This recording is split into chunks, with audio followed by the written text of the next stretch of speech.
భార్య పిల్లలతో కలిసి ఏదైనా ప్రాంతానికి వెళ్ళి సంతోషంగా తిరిగి వద్దాం, మైండ్ని ఫ్రెష్ చేసుకుని వద్దాం.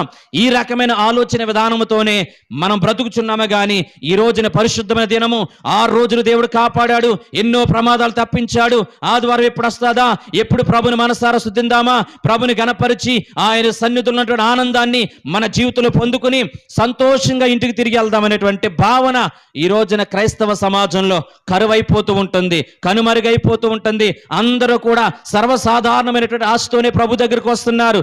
లోతైన ఆశ, నిరంతరం నిలిచే ఆశ, పరిస్థితులు బట్టి మారిపోలేని ఆశతో ఈ రోజున ప్రభు సన్నిధిలో కూర్చున్నటువంటి సమాజం కరువైపోతుంది అనడానికి ఏమాత్రం కూడా సందేహం లేదు.